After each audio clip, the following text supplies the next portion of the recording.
I wanted to say a few words about my dog Theri's death yesterday. I went back and forth about whether I should do that today or not because it's still so raw. I mean, you can see my eye. I'm just like yesterday, I was just crying basically the whole entire day. By the time, uh, by the time the sun came up, I had already kind of figured out that it was her last. It was her last day.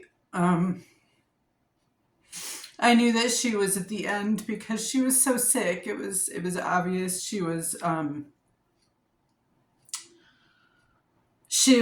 I could see that even her brain wasn't all there. She would go outside. I mean, I posted videos. And I've sort of by the morning she couldn't stand up and she was on the hard floor like trying to stand up and her legs would just do the like slide on the floor and it was awful.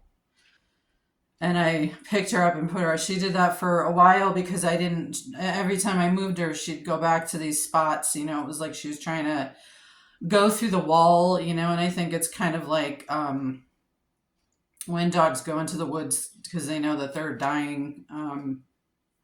So I kind of wanted to let her do whatever because she was, like I said, I think her brain was failing. They said that pancreatitis, when it's as bad as it was, that it can cause swelling in the brain. So I knew that I knew she was very, very sick and that she probably wasn't going to be coming home once we took her to the vet. What I wanted to say about it is what I kept thinking about yesterday and overnight was how I kept thinking that eventually Fuckwick would be gone and she'd get to be free of him and, be able to walk and everything again and not be constantly harassed and abused by him. And that's just not, it's not possible now.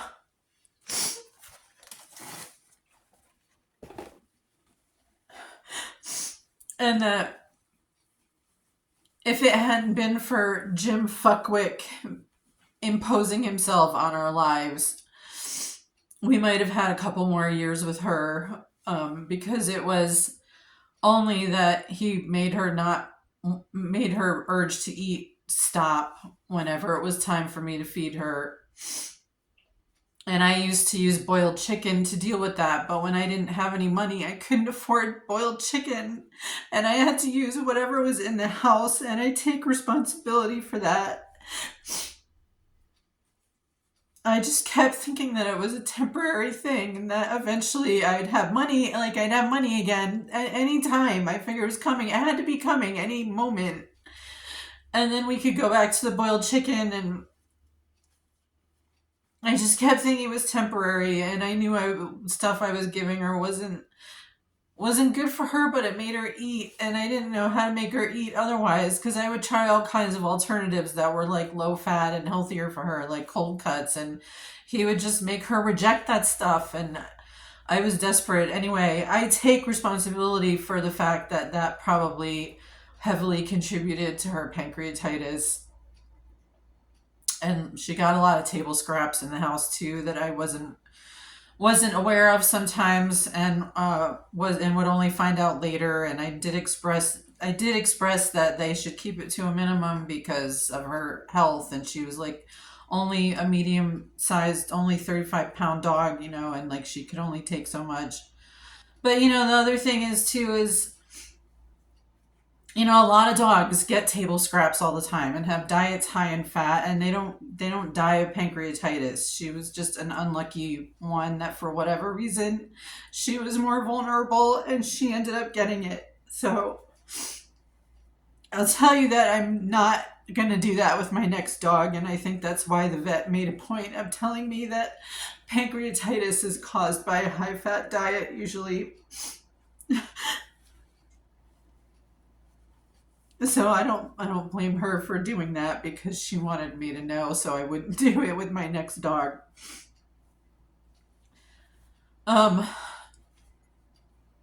And I was also thinking about how I think the reason that she couldn't stand up when she was so ill the other night was because Fuckwit continued to do the thing to her legs where it's difficult for her to walk. But when she was healthy and strong, she could fight it. And it was still difficult for her to walk. She couldn't run up the stairs and she couldn't, jog outside like she liked to. But she could still walk because she was strong, and I think that even as she got sicker and sicker, that he kept doing it.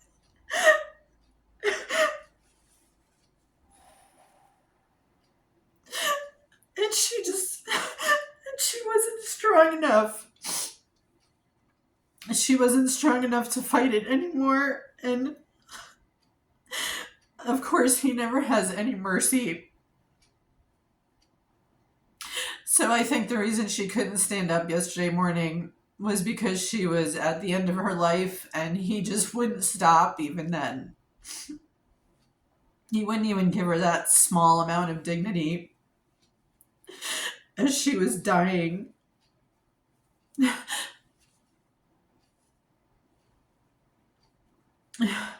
Anyway,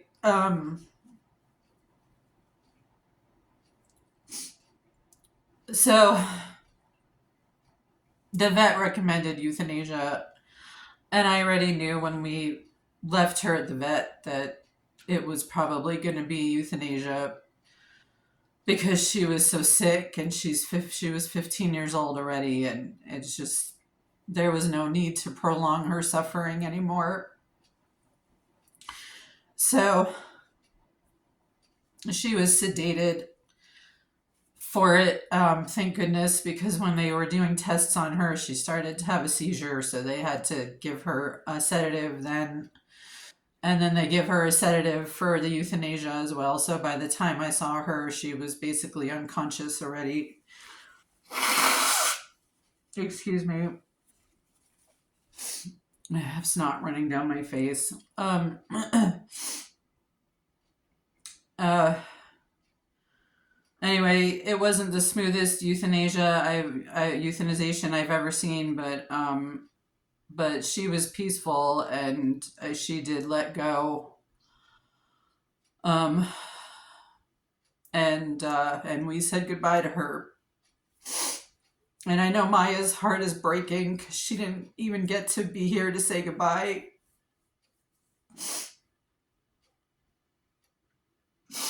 Anyway, it's very painful at the beginning,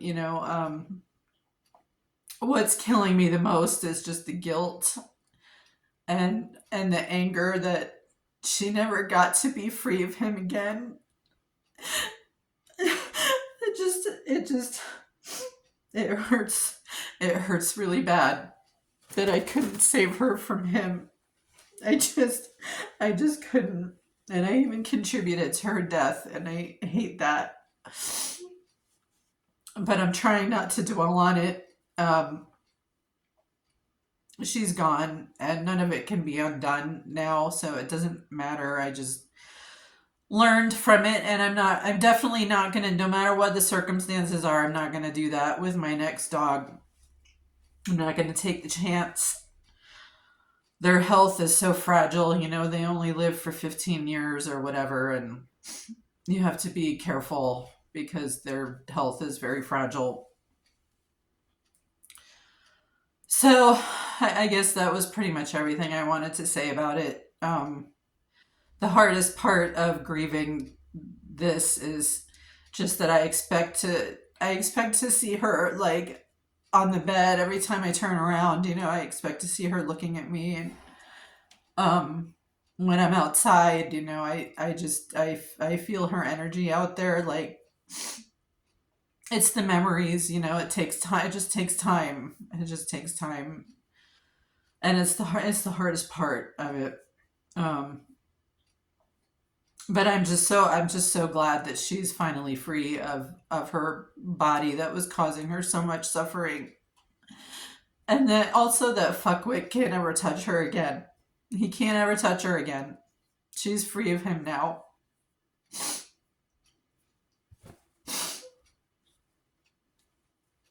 So I guess that's it for now.